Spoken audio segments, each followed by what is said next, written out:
Hello and welcome to Watch What Crappens, a podcast about all that crap on Bravo that we just love to talk about. I'm Ben Mandelker, and joining me today on Thanksgiving Eve, it's the one and only Ronnie Karam. Hi, Ronnie. How's it going? Well, hello, Benuni. How you doing, baby? Doing just great over here. We are about to do our Salt Lake City recap, and then we're off until Monday. So that means there will not be a Southern Charm recap. Apologies for that. We are taking Thanksgiving weekend off completely. So, but just in case you guys want to know what happened, the guys looked like angels while they were getting ready to fuck over a bunch of women for the season. That is correct. That is correct. And half of them still don't have jobs. So, and by half, I mean all. I was going to say, what half are you referring to? The only one on that show with a job is Randy. Yeah, and Craig, sort of. On Monday, Craig has a Jerry who does jobs. He has a Jerry. Yeah. That's sweet, sweet Jerry. Monday, we're back. We are also bringing back Married to Medicine to our roster. So we're excited about that. So can't wait. In the meantime, if you're like, but we need content, guess what? There's so much on Patreon. We do bonus episodes. If you've never listened to a Patreon bonus episode, guess what? There's like hundreds of bonus episodes out there. And this week was a free bonus, actually. It was a trailer trash breakdown of The Valley Persian Style. Well, it wasn't free. It was only free for a second because we streamed it live on accident. Unfree. It was free. It's been unfreed. It was unfree to the people who happened to be on YouTube that day. But Married to Medicine. And then we also did our final Dwell Hello. So yeah, we still did 5 shows.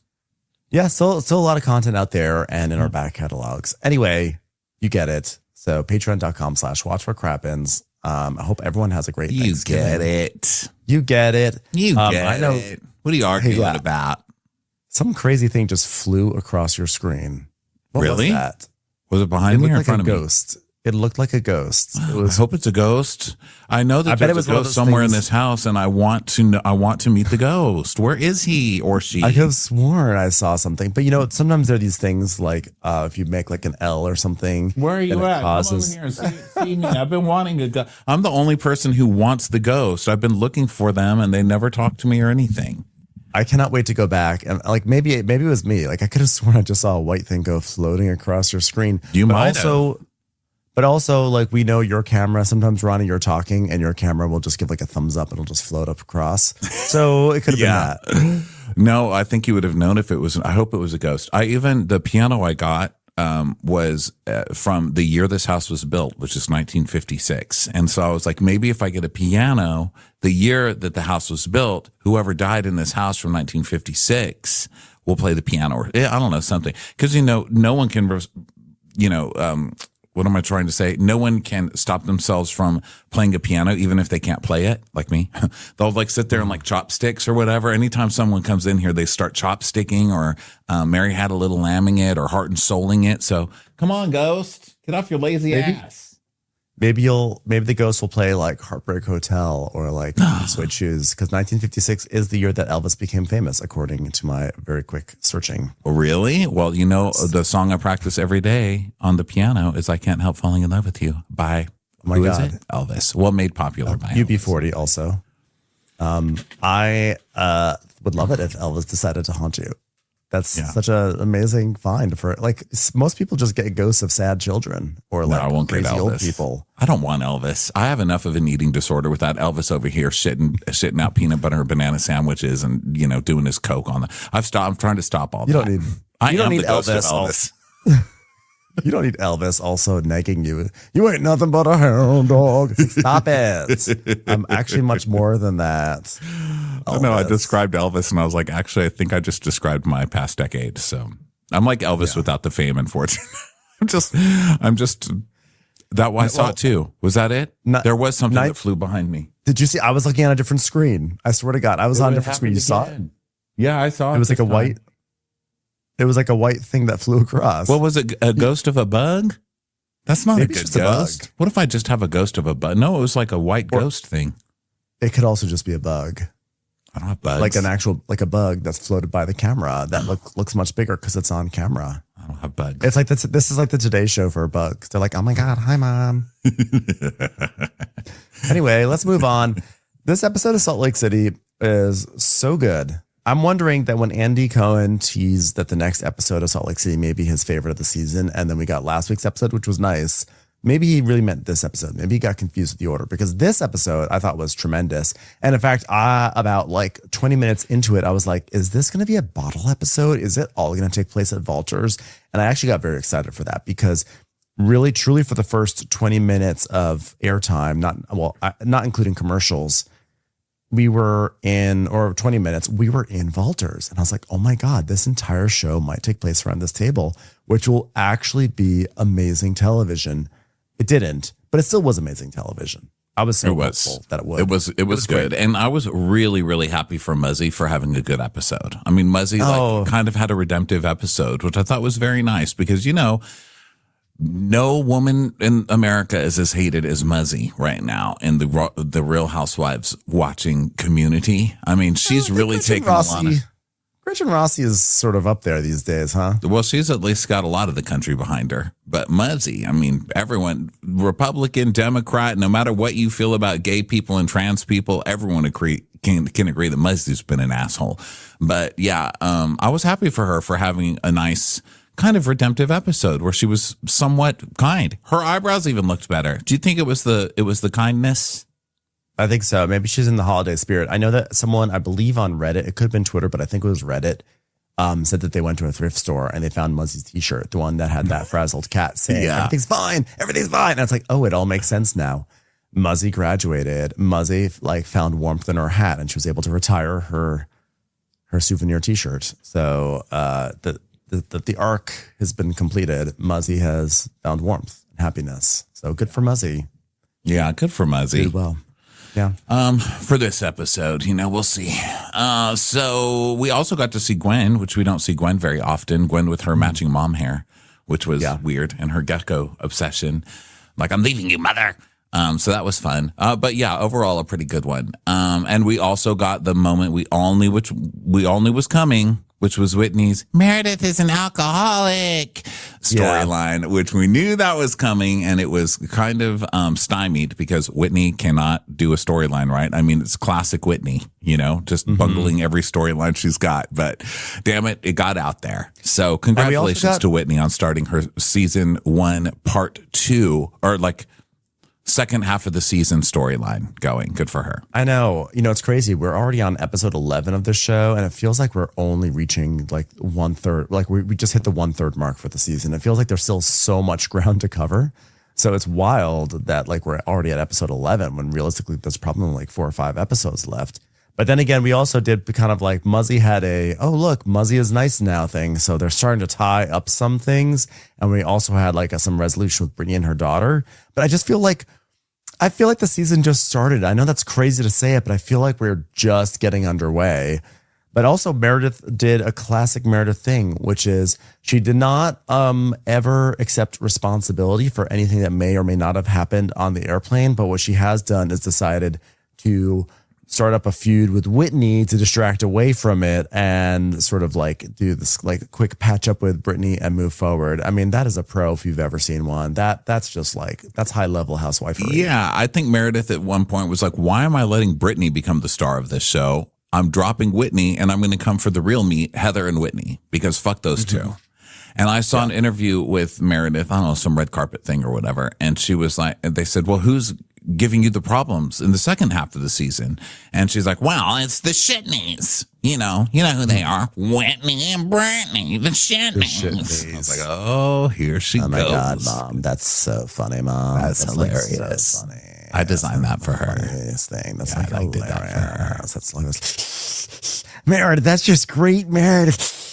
Oh, that's funny. That's a funny bit, Meredith. Tell him the one about being a pansexual. It's so good. It's so good. That joke is so good. I want to be its dad. Oh God, I want that joke to call me for advice. Okay, Real Housewives of Salt Lake City, episode 611, Ladies Who Lunch, the sequel. So we are actually driving away from Mary's church. This is we're picking up almost directly from where the last one left off. We start with Lisa and Meredith in a car, And Lisa's like, oh my God, are you like ready for lunch? Yeah, I'm starving. Me too. Me too. Oh, wow. There's a fly in the car. Look at that. There's a fly in here. Right after I was going over the bug in my house. And I got it. God. It wasn't a ghost. It was a bug. It was a mosquito. And guess what? The mosquito is now a ghost. Bye, bitch. Wow. Well, that follows a very similar arc to the bug that was in Lisa's car because Meredith lowers the window and goes, bye, fly. You can leave. Mary's service was beautiful, wasn't it? It was so beautiful. It's like, oh, so nice, so beautiful. Yeah, when we first got to the church, though, like, everyone's energy, it was like so off. It was like just so off their energy. Yeah, they were basically like, why are you here, basically? And then we go to Heather's car where she's driving with Whitney. And Heather's like, I mean, they come in, they're all smiles. Nothing's happened. Nothing has gone wrong. I'm like, well, how did you guys greet them? By like frowning and crying and pointing fingers in their faces. You guys smile too. It's called being polite at church. Well, they were kind of awkward when they walked in. They were like, oh my God, look who's here. Oh my God, they're totally here right now. What do we do? So when he's like, yeah, them pretending nothing happened was what really bothered me because I think they're going to try and spin it where it's someone else's fault. It's going to be our fault. Yeah. Well, what do you think is like, well, if they try to spin it, that's just absolutely impossible. So now we go to Walters and Angie K is walking down the street, down the red carpet. And Mary explains to us that after the plane ride, everyone is not forgiving and everyone is not healed. So Lord, help us all. So Walters, I wish they had put up a card, by the way. I think it's like overdue, a card that said, you know, Walter, 1920 something to 2021 or whenever he passed. I think they did. Oh. When Walter passed, I think they did at the end of the episode. I think they were like, we dedicate this to Walter.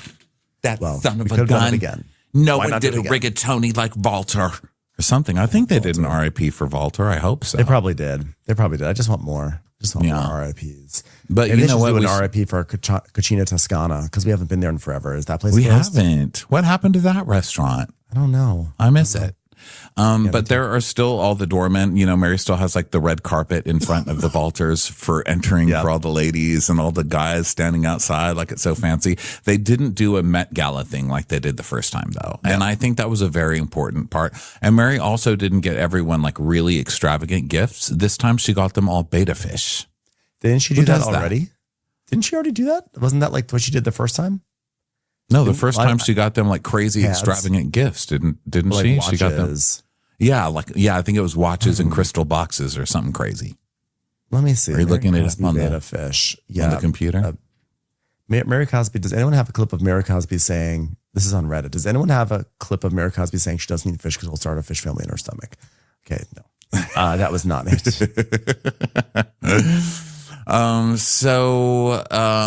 Succession music is playing. I don't know why, but we're at Walters, but they do a nice Succession theme.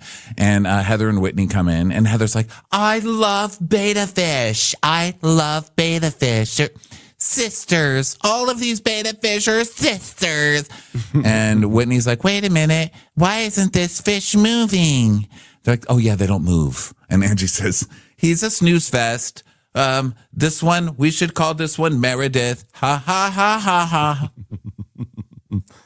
And so they're all saying hi. And then Meredith and Lisa walk in and Angie's like, oh, your guests are here. And Lisa's like, oh my God, I love this. This is so sweet. Oh my God.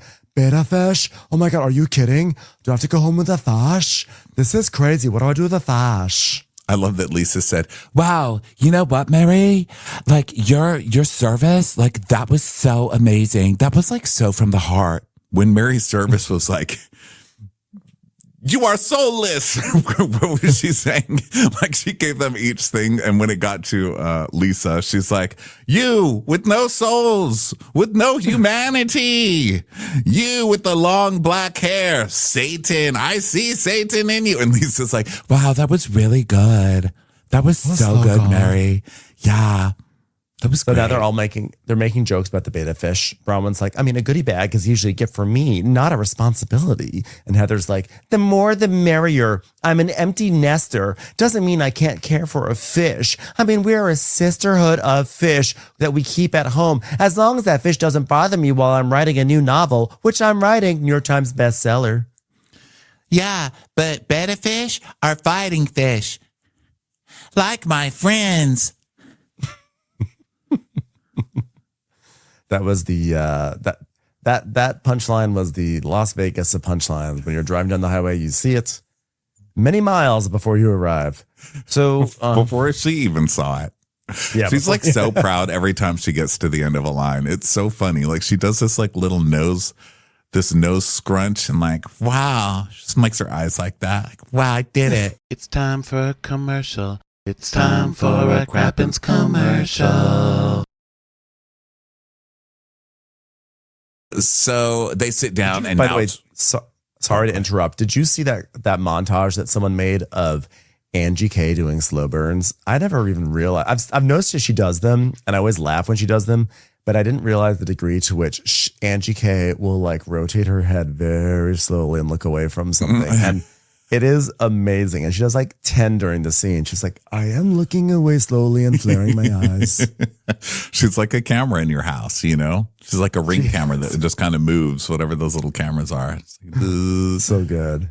so they sit down and it's quiet and everybody's giving soap opera looks. Bronwyn is giving like the telenovela, like, and Angie's giving hers. And then Heather's like, okay, well, so wait a minute. Is this Dom from 2003? Remember everybody? That was a hilarious season. And we get the flashback where Mary told the story about how there was a heat wave that killed 5,600 people, but made the best grapes of all time, which I forgot about that. And Heather's like, should I be looking for the tears of the deceased? Mary is like, well, I invited you all because this was an important day and I felt like I needed a group around me of real friendship. And if you notice, the ones that are not here, which is Brittany, I did let her know why she wasn't invited. So 5 hours earlier, Mary calls Brittany on the phone and goes, I just wanted to let you know that I'm having an event today and I did not invite you because you told me that I was the most ungodly person you ever met. She's like, well, I mean, I meant that in the moment because it felt like you were super mean and God wouldn't be mean, but it was hurtful. And I'm sorry. God wouldn't be mean. Have you read the Bible? I think a pharaoh or two would like to have a word. Like, what? I wore my best suit today and a frog fell on me. Where'd that come from? God's unhappy. He's like, okay, you know what? I'm pissed off at them because they did something to me. So just go slaughter the whole village. What do you mean you kept a cow? I'm slaughtering you and your whole family too. Listen, the word smite comes from the Bible, okay? Don't fuck with God. It's not just some nice little namby-pamby you can push around, okay? God's like, I was just reacting. I was venting to a friend, and I'm sorry that you overheard my plague. Yeah, God was mean, but then he saw all the tweets about him. So then he changed it up for season 2, which is the New Testament. So he came back with like, you know, a little Botox and some fillers, new boobs and, you know, a weave, and then tried to be nice for a season. But don't you worry. There's always season 3. So Mary is saying that she's like, hey, Brittany apologized and she meant it. And, she's like, and my mouth hit the floor. And I looked at the dog and I said, should I invite her? And I was like, give me a paw if I should invite her. See footage of the dog. The dog like, and just like the dog just tilts his head and doesn't know what to do. So it just lays down. She's like, and he didn't give me his paw. So I didn't invite her. So if I could, I feel like if she could apologize, then we should be able to come together and understand why we're hurt and what happened and, who didn't or didn't apologize. Okay. I love that Mary is trying to like be preacher Mary this season and just be sweet. And, we're all falling for this nice, kind, new version of Mary. But I'm sorry, you just preached a sermon at church. And now you're coming to this fine dining restaurant that costs $1 zillion and refusing to invite a girl that you don't like. So please spare me the forgiveness talk. Okay, please. But actually, I think it was good that Brittany wasn't there because I don't think they would have had as productive a conversation. It would have gone left. It would have been like the yacht all over again. Yeah, it would have been about Brittany. And, it would have been a mess. So Mary is like, we're just say, I'm sorry if that offended you. And Heather goes, oh my gosh, that's the magical sentence. Are you listening, Lisa? Are you listening to what Mary's saying? And Lisa's like, are you listening to what Mary's saying? Mary's like, is this a fight? Should we be in fight mode? Well, I'm just saying that there was no apology. And Lisa, you didn't apologize to me. And I was just trying to tell you what Mary said, and I was deeply offended. Please, Heather, you chased Lisa around drunkenly on a boat for 2 days, screaming and yelling that she betrayed everybody with no proof. What is Heather Heather ever talking about on this show? I like that Heather shows up all innocent, like, I deserve an apology too. Yeah. And I love that. She's literally the last person who deserves apology in this situation. And Mary's like, wait, what are you hurt about? And she goes, because I was hurt that this really great, amazing trip ended up in Brittany being corralled off of a plane by us, a sisterhood, sobbing. Well, she was sobbing, not the sisterhood. The sisterhood was laughing. Angie can't even stand Brittany, and Mary can't stand Brittany, and they were caressing her and helping her. Gosh, that's terrible. And Angie's like, it was really bad and Greek. It was anti-Greek. Well, I never said nothing happened. And then we see a clip of Lisa and she goes, I said nothing to Brittany and I'm not apologizing. So, No, and then we cut back. The editors are so good. So then we cut back and Heather's like, it's called paraphrasing, Lisa. Well, we never even discussed what happened, Heather. So I don't know what you're talking about. This is me, calm Meredith, just being calm in a restaurant. Well, tell me what happened that warranted our trip ending horribly with one of our friends never wanting to be in the same room as you or you, because she holds both of you equally accountable. Well, that's weird. Well, that's weird. Yeah, that's really weird. I don't know why. I was reacting to her very malicious actions, and her reaction was not right time. My reaction was not right time, not right place. And that's all I was doing something at the not right time, not right place. Well, listen here, girlfriend. It was more than the wrong time and the wrong place. I'm Meredith's friend. I feel like Meredith was beyond upset. You ever have a Beyond Burger? She was the burger, and it was beyond. Yeah. Yeah. And Whitney's like, but what we witnessed was different than what you were saying, because it was like you were taunting Brittany and calling her names. Nuh-uh. Meredith didn't even talk to Brittany. I did not speak to her once. Not even once. I would say, waiter, could you please pour a glass of champagne over the dirty whore that nobody loves that's in front of me? I mean, is there something wrong with that? She had over-the-ear headphones and a movie on or something like that. I wasn't really sure what the movie was about, but I saw a lady crawling out of a television and it looked like an adorable rom-com. It was The Ring. Well, I don't know what that is. But it was all in earshot, and she could still hear you. Meredith was actually diabolical on the plane. There would definitely be brief moments of peace, and then it would slowly pick up again, and it would crescendo. Could someone let Whitney know what crescendo means? Thank you. Well, Meredith has ranges of emotions and volume, and we were in the diabolical and disgusting range for 2 hours. Oh, 2 hours or 5 hours? Because you guys change your story like every 2 seconds. And did you see when they were interviewing Mary at BravoCon on whatever carpet they have over there, the blue carpet, whatever? And they were asking her about this fight. And Mary said, no, Meredith wasn't yelling. She wasn't yelling or screaming. She was just, spiraling. Did not see that. Well, just Lisa while we're all believing everything that Mary says. So Lisa goes, the fact that these girls exacerbated us and made it something that it wasn't is kind of like bullshit. And Meredith is like, well, I vented on a plane to a friend for, 30 minutes, 30 seconds. It was basically like I just batted my eyelashes and I communicated through eye signals. And suddenly I'm the man guy. And now Meredith's time changes too, because before it was 10 minutes and then maybe it was 15. Now she's like, all right, well, maybe it was 30 minutes. Okay. Well, we were all there. Mary's saying we were all there and we heard it. And if it's not lining up with what she said she did and we all heard it, here we are then. So Whitney's like, yeah, and Brittany's hair was wet and she was hyperventilating and she was terrorized for 5 hours. Okay, well, I slept and I watched 2 movies, so it was not 5 hours. Okay, try again. Oh, really? What movies did you watch then? And I started cracking up because this show. And Meredith is like, whoa. I mean, it was obvious the movie I saw was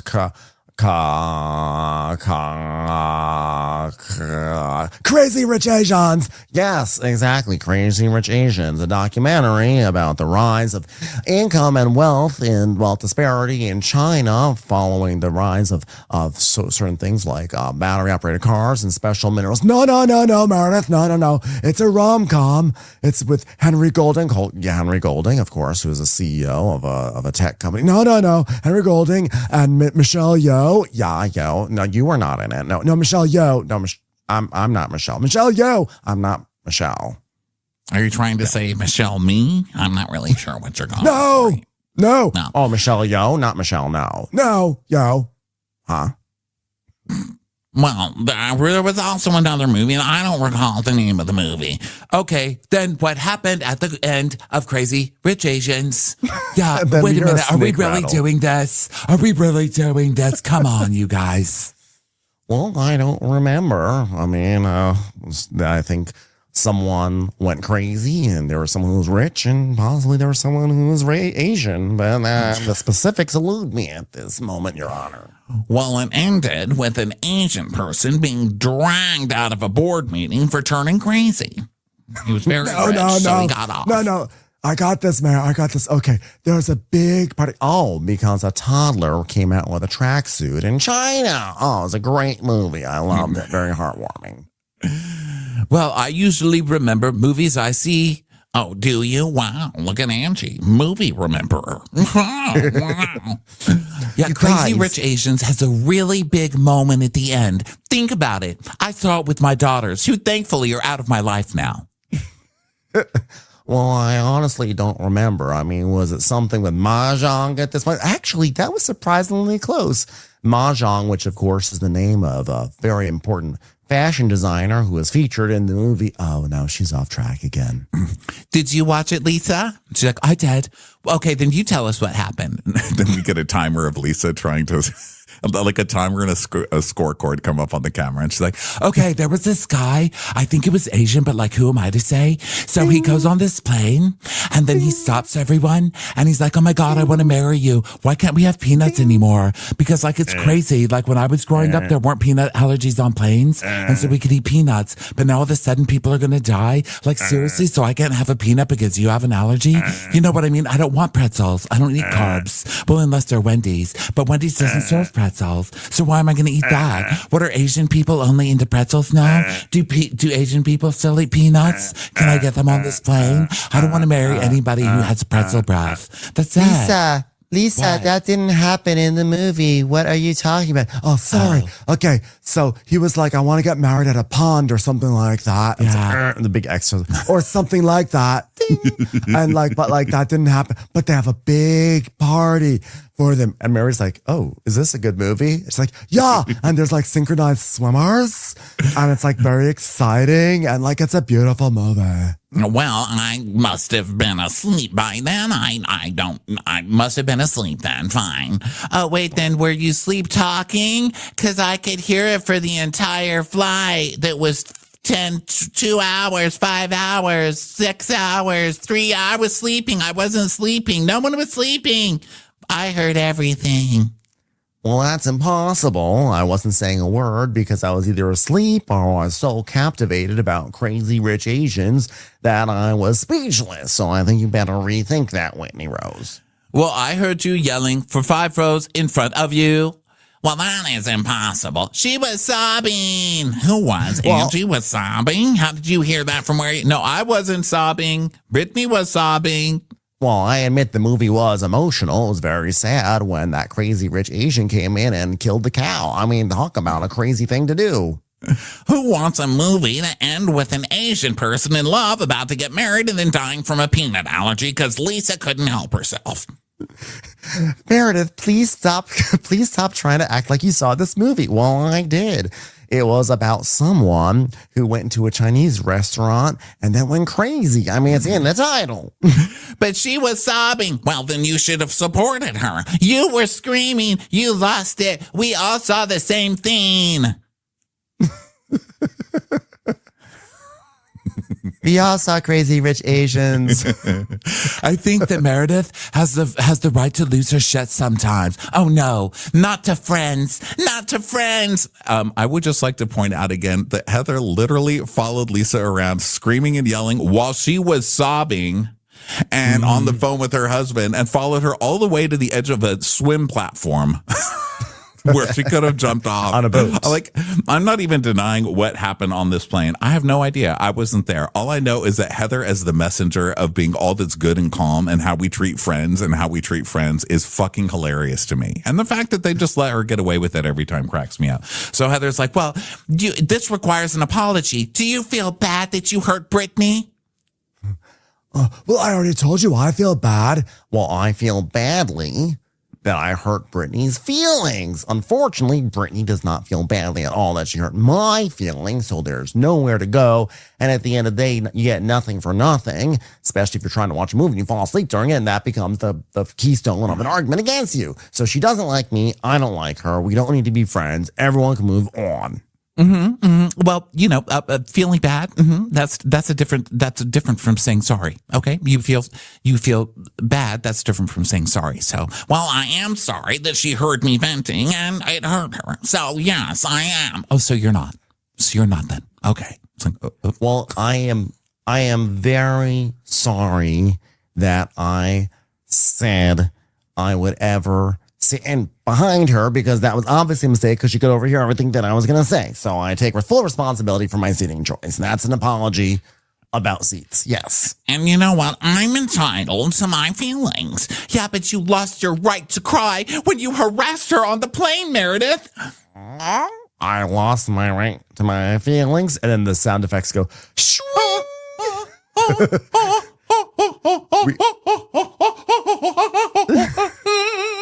like the Oz went out of control on that.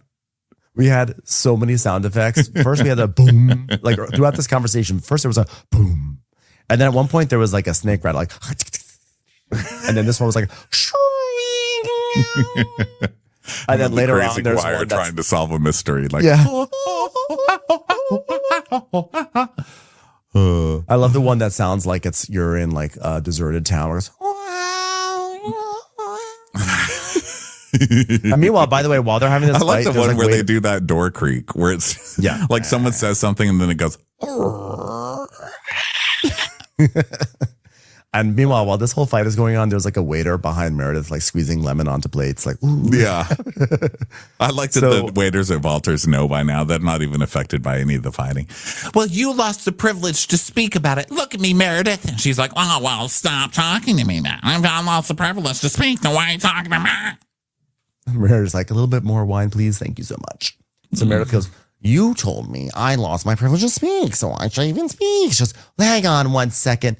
It's time for a speech. Okay, hang me on the 4 words that I spoke. I'll explain why I said those words, and I'll explain it to this whole sisterhood. I said them because I feel like we got on the plane having your back, and whatever happened on the plane swapped that right on its head, and it went to you and Lisa looking like bullies, and you were mad, and you were telling us all to take notes, and you left the plane, and you guys did not seem upset at all. Brittany had to be physically carried to customs by us, the remainder of the sisterhood. So for me to say you lost your privilege to hang your hat on the victim, you did, because whatever happened, the plane tipped the scales, and you are in the wrong. Now the scene is over because I had a great speech. Oh, it's still going to go on?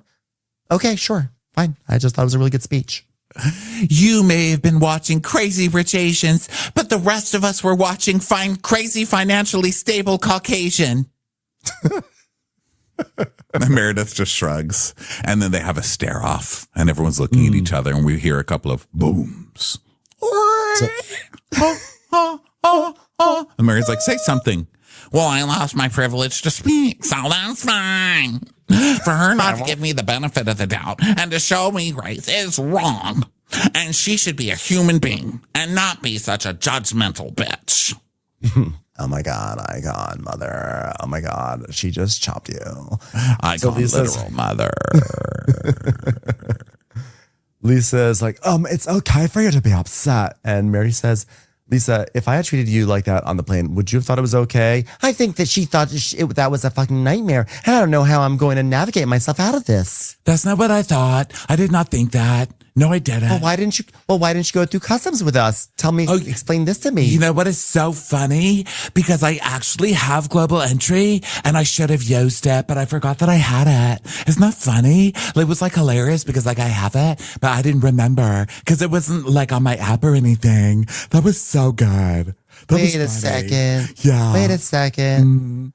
This is like a lie. It's like so obvious that she's lying. No. Like you don't add global. Like you don't add global entry to your ticket. It's like something that you just have. You're like identified as like this person. It's not like you don't like forget to enter the globe because you're on the globe. So how could you enter it? It's just like it doesn't make sense. Like this was so good because Whitney was giddy. Like she had solved, when Whitney solves a mystery on this show, she's always thinking she's solving a mystery. And she's like, yeah, because like it's just like who you are. It's like global entry. And then they put a diagram on her face and started moving it around like an alien ship. And she's like, yeah, because it's not on your ticket. And then they show a ticket on the screen and they circle something, but we had a screener, so it was blocked what they circled. I don't know if they circled global entry or TSA pre. Probably like TSA pre. I mean, I will say this, like largely Whitney is right. But if someone else books the ticket for you or something like that, like it can get left off and then you have to speak to a gate agent or something like that. So it is possible not to have it. But I think if you don't have it, if you're Lisa Barlow and you fly to this Caribbean island and you don't have TSA pre when you get on the plane, because it's going to go on both sides of the ticket, you're definitely calling someone to be like, where's my global entry? You have to add it onto my ticket. Absolutely. So like, this was a bit like, I don't know about that. I think that she was avoiding the pack. Yeah, well, they scan your face if you're in global entry and then you go through the thing. Like you don't really have a card. You can have a card, but it doesn't matter. They scan your face. But yeah, I think she was clearly just avoiding being with the other ladies going through global entry. And then this becomes the only other person that Asians. didn't have global entry apparently was Brittany. So she ended up still having to go through this line with Brittany. But then stayed away from Brittany back there. So it was so funny. So now like they go from prosecuting Crazy Rich Asians to global entries. And she's like, why didn't you use it? You didn't not use it to stay back with Brittany, but then you stayed in line by yourself for 5 hours and didn't use it. What happened? You know what? Don't worry about it, Angie, okay? No, because why didn't you stay by Brittany if you were there with Brittany? She's like, because I needed space, okay? Like I had my AirPods in and I was listening to Kendrick Lamar. Yeah, I love him. I'm a Kendrick Lamar girly. Kendrick Lamar. And she just starts laughing. Yeah, no, I love Kendrick. Yeah. I love it. I love when he sang the song about cups and was in the acapella movie. It's like, that's Anna Kendrick. Oh, that's not Kendrick Lamar. Commercials. Here comes one right now. Lisa, we were all there. Mary's like, I can't imagine having to sit next to Meredith in that moment of rage. And I'm not attacking you, Meredith. Oh, I know you're not. But I love you and I care about you. And you were hurt. And I know that. She's like, well, I didn't have a lot of support at that point. So, I don't know, maybe you know it, but I didn't feel your support. She's like, Meredith, we love you. We support you. And Angie says, I supported you in that moment. I did not like what Brittany did to you. And I think everyone would agree. And you basically said to me, if I pick Brittany and side with Brittany, then when you're hurting, then we're done. And I don't want to feel like that. I don't want to have to take sides like that. I didn't say we're done. I said noted. As in, if you take Brittany's side, I recognize you take Brittany's side, and I will take note of that. But that's exactly what Brittany said to you, Lisa, if you're going to side with Meredith. And Meredith goes, well, that's not what she said to Lisa. Lisa was threatened, and she said, I'm going to come for you if you don't agree with me. Yeah, she said, I'm going to have a problem with you if you don't agree with me. Are you sure that Kendrick Lamar didn't sing the Cup song? I'm pretty sure it was Kendrick Lamar. Can we circle back to that? Yeah, but you know what? One thing that Meredith did say is that I'm going to have a problem with you if you don't support me. But you know what? She did. And Meredith's like, no, I didn't. And Meredith's like, okay, thank you, Lisa. And Angie's like, well, did it occur to you that some of the things that your friends say came out of your mouth, maybe came out of your mouth? And she's like, well, all I said that you said that I said was show me the TikTok. Show me the TikTok. That's all I said. Very calm. Why does Mary, Heather, and Whitney have the same story, and then you have a different story? I'm just trying to understand. Look, it's like Jerry Maguire said, show me the TikTok. Show me a TikTok, right? Let's stop playing a game of Clue, okay? You know what? Mrs. Peacock was a crazy rich Asian. She got killed by a candlestick in somebody's library or something, okay? Just say you don't like her behavior, and they didn't like that you were upset, because that's the bottom line. Just say that. Well, and Mary's like, yeah, but it is, but you just never stopped. Well, it's just not possible because I slept. I was sleeping. I mean, you all heard I never saw the end of that very exciting action movie about the crazy people. And, but it put me to sleep. It was so exciting I fell asleep. And that's just how it is. Well, and Mary says, the thing is, the fact that you don't remember concerns me, and I don't think you remember everything. And she's like, well, I'm not going back and forth, and I know what you're saying behind my back, Whitney, so let's not go there, Whitney. Okay, Whitney. Yeah, suddenly she just pivots to Whitney, and Angie's like, she's not saying anything behind your back. I have not said anything behind your back at all, except voicing my concern about the situation. Right. Well, I guess I have misinformation, perhaps.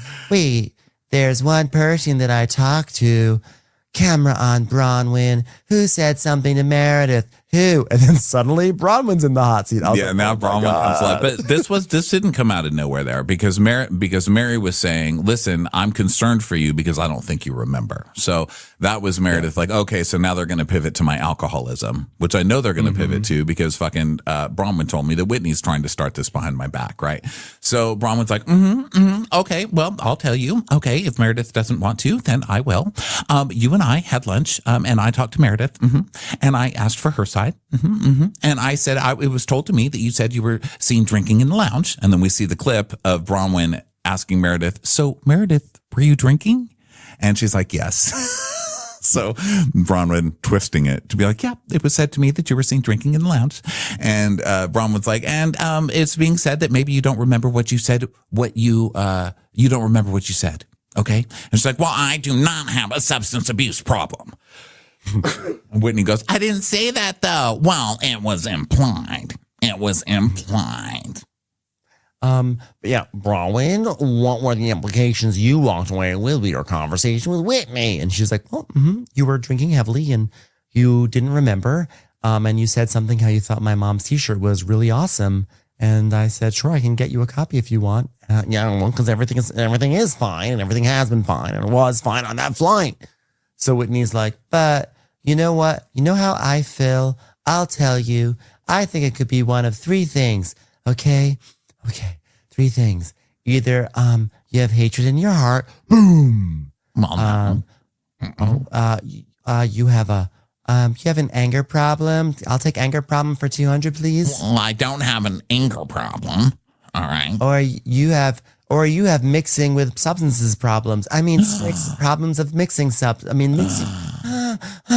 Hey, wait. Do you think it's fair that based on what I witnessed that I would assume those three things? I like that when she gave her three choices, the first two, Meredith is like, no, not that. 2, no, not that. Or you have a substance problem. And she's like, well, I'm out of things to pick.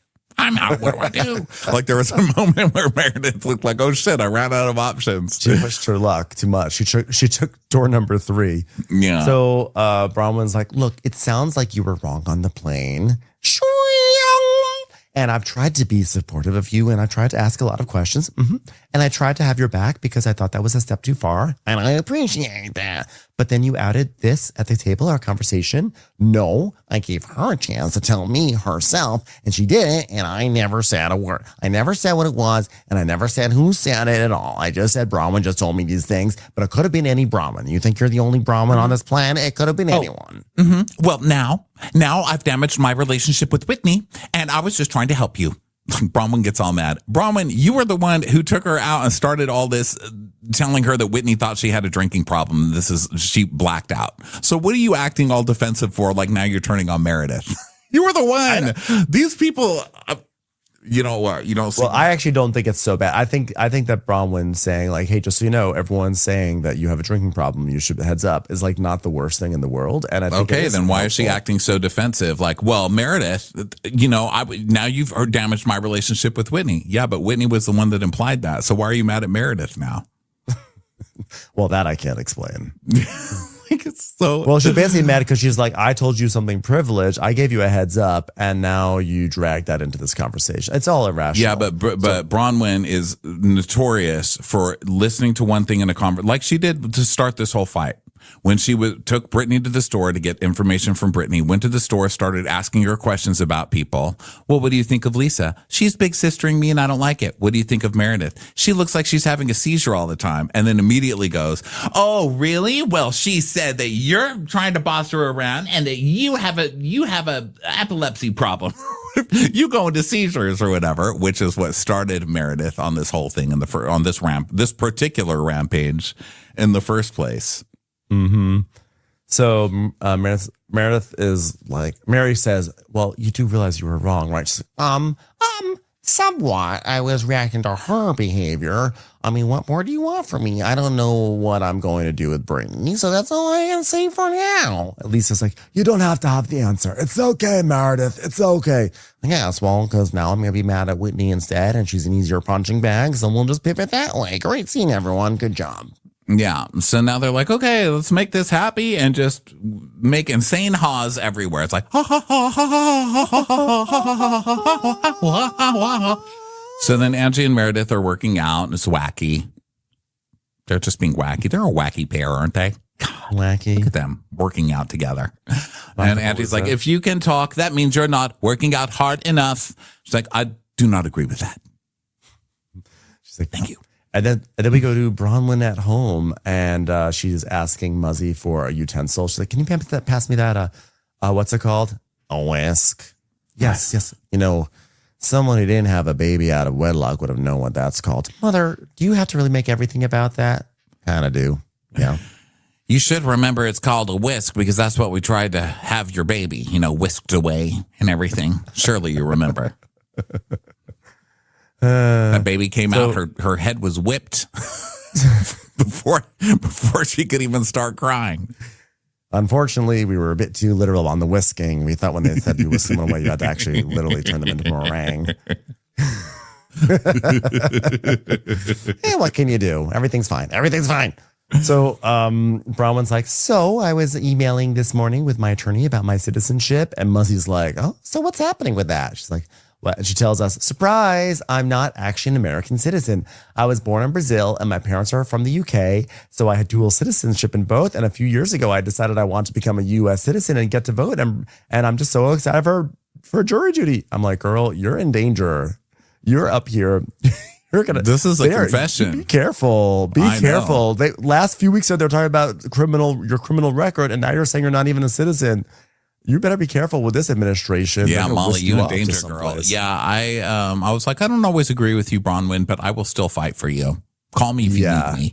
But also, it's such an odd time, too, because everyone else is trying to figure out how to get the hell out of this country. Bronwyn's like, give me my citizenship. Yeah. So Bronwyn, so basically she's like, she's saying, it's funny because like all my siblings were born here and they all got their U.S. passports automatically. And Lizzie goes, and then we had an oops. Okay, Mom, you can't tell me an oops to my face. Oops. Oops. They're laughing. But I couldn't be the only person who thought, oh, really, Muzzy? Not as judgmental now, are we? Okay. That's right. Talk about oops. She did it again. Hello there. This is a 2-part recap, okay? This is the end of part 1. So thank you so much for listening to this. Just come back a little later for part 2. Watch What Crappens would like to thank its premium sponsors. Ain't no thing like Allison King. It's always a party on Allison Block. Our way is the Amber way. It's the Foster and the Furious. It's Amanda Foster. It's Always Automatic with Ashley Otto. Put your hands together for Carly Clapp. Get on the right foot with Chrissy Offit. We never miss her call. It's Diane Call. Big yay, it's Emily Gauthier. Aaron McNicholas. She don't miss no trickolas. Hava Nagila Weber. You'll Never Hide from Heidi Eleanor Jones. I go, you go, we all go for Hugo. Jamie. She has no last namey. She's our kind of mess. It's Jennifer Messer. Sipped some scotch with Jessica Trotch. She's our favorite streamer, Caroline Peacock. Kristen the Piston Anderson. Get a bee in your bonnet with Lacey B. Que sera, sera, whatever will be, will Lauren Silsby. She gets an A from us, it's Lindsay D. Let's give a kisserino to Lisa Lino. Fresh as a daisy, it's Maisie McHenry. We love her on the rocks, it's Melissa Cox. Megan Berg. You can't have a burger without the Berg. This is Livin' with Michelle Vivian. I love a ya, Olivia Williamson. She sure is swell. It's Raquel. Yes, we canna. It's Savannah. Cast a Spell with Shannon Spellman. Let's share with Sharon Eldridge. Darn Skippy, it's Tippy. And our super premium sponsors. Make way for AJ Lopez. She's VVIP. It's Amanda V. Can't lose when you're with Amy Baldwin. Somebody get us 10 cc's of Betsy MD. We're taking the gold with Brenda Silva. Let's get real with Caitlin O'Neill. Put us on a stretcher, it's Charlotte Fletcher. Don't get salty with Christine Pepper. Can't have a meal without the Emily Sides. Who, what, why, where, and Gwen Pentland. Let's go into the woods with Guy Tubbs. Nobody holds a candle to Jamie Kendall. Hail the Cork Master, the Master of the Cork, Jennifer Corcoran. We got our wish, it's Jen Plish. She's not harsh, she's Jill Hirsch. My favorite Murdo, Karen McMurdo. She's a total knockout. It's Katie Manock. We love him madly, it's Kyle Pod Shadley. In the study with a candlestick, it's Leslie Peacock. Gee, it's Lisa H. We're ride or die for Lisa Ryder Barron. She's a whiz, it's Liz Sarthy. Always killing it, it's Lola Alkalani. The incredible edible Matthews sisters. She eases our woes, it's Melissa St. Rose. There's a chance of meatballs, it's Rebecca Cloud. Maximum love for Sandy Maximoska. She's the queen bee, it's Sarah Lemke. We cannot tell a lie, it's Sarah Tellefson. Shannon, out of a cannon, Anthony. Please don't stop, it's Soli and Pop. Let's take off with Tamla Plain. We're obsessed doll with Tessa V. You'll always get the full story with Tori Parsons. She ain't no shrinking Violet Couture. We love you guys.